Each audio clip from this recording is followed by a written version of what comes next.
untuk pertanyaan kali ini sebagai dosen, di Universitas Gadjah Mada, tentunya Pak As juga sudah mengetahui kondisi dari mahasiswa maupun bagaimana kondisi di Universitas Gadjah Mada ini sendiri. Menurut Bapak, bagaimana sih kesiapan dari mahasiswa UGM untuk turut serta dalam mengembangkan energi keberlanjutan ini, Pak? Yeah. Jadi bagi kita yang di UGM itu kita sudah bagian dari yang apa ya? Kita adalah kampus yang terbaik ya. Jadi berada di kampus ini suatu keberuntungan, suatu privilege di mana akses kita pun diberikan yang terbaik.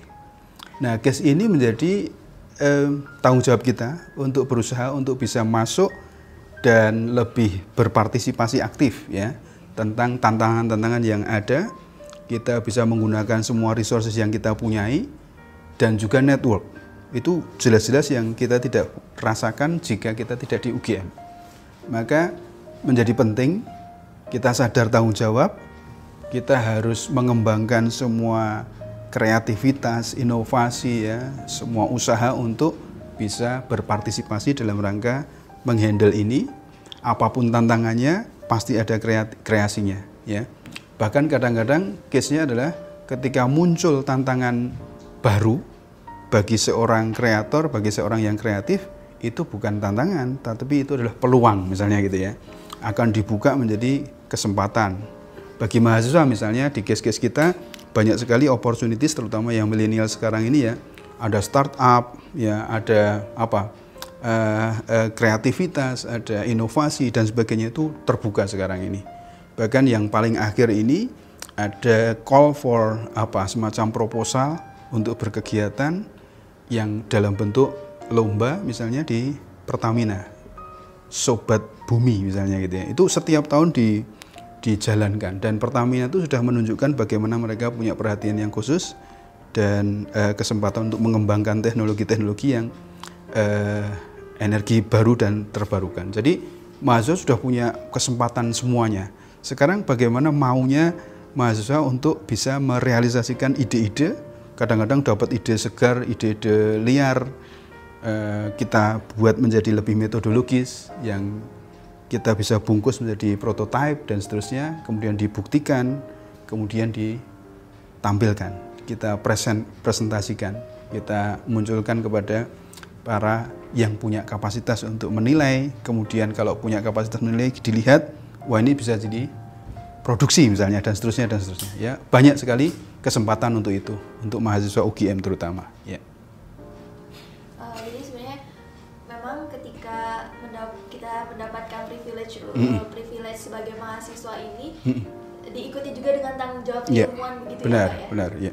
Nah, terakhir mungkin Pak, pertanyaan terakhir, tolong memberikan semacam tips atau motivasi begitu Pak, terutama untuk mahasiswa baru karena mereka biasanya memiliki semangat yang besar juga tadi seperti Pak As katakan mereka biasanya memiliki ide-ide yang liar gitu. Bagaimana nih caranya mereka tetap konsisten dengan semangat mereka dan bagaimana agar mereka bisa merealisasikan ide-ide yang mereka pikirkan itu.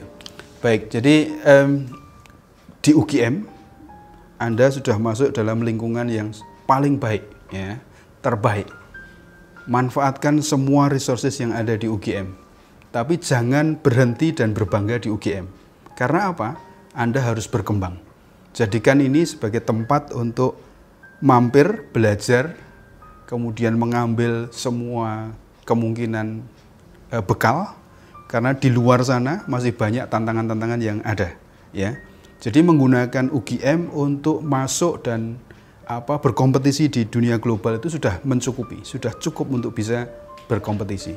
Jadi yang saya tekankan mungkin adalah manfaatkan masa studi Anda selama di UGM ini, bisa 3, 4, berapa tahun maunya. Nah, itu hitungannya adalah efektif, efisien. Kamu tahu bahwa di sana ada opportunities, taruh opportunity itu sebagai tantangan, keinginan. Pengennya biasanya apa sih? Anak-anak sekarang sudah terbuka banyak banget.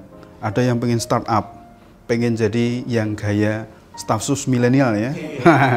Ada yang anak-anak baru sudah bisa menghasilkan ruang guru misalnya.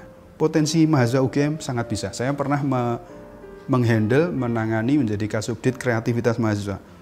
Produk dari anak-anak yang pernah kita bergelut di dalamnya, sekarang ini juga sudah menghasilkan banyak model-model startup dan berkembang. Bekerja di case COVID ini pun mereka juga masuk dan memanfaatkan keahlian-keahliannya untuk ikut dalam berpartisipasi menangani COVID ini dalam bentuk digital, dalam bentuk penanganan langsung di lapangan dan seterusnya, banyak. Nah, ini case-case ini sebenarnya benar-benar masuk ke UGM, tempatnya untuk belajar baik dari para profesor-profesor, para dosen maupun yang lembaga-lembaga terkait, kita bisa manfaatkan sebaik-baiknya. Kemudian Anda bisa melihat ke depan juga, lihat apa pengennya. Mau studi lanjut, kalau studi lanjut itu butuhnya apa? Oh, ternyata tidak hanya buka buku saja, maka Anda butuh apa? Butuh skill yang tambah, butuh apa? Organisasi yang bagus, butuh apa? Mengasah kemampuan berkomunikasi, dan seterusnya, dan seterusnya. Maka manfaatkan waktu terbaik ini, lihat, buka mata, buka telinga, kesempatan-kesempatan untuk menambah dan mengasah itu semua. Dan nanti di titik akhir, Anda melihat tahun pertama masuk, 4 tahun lagi atau 5 tahun lagi saya pengen jadi A.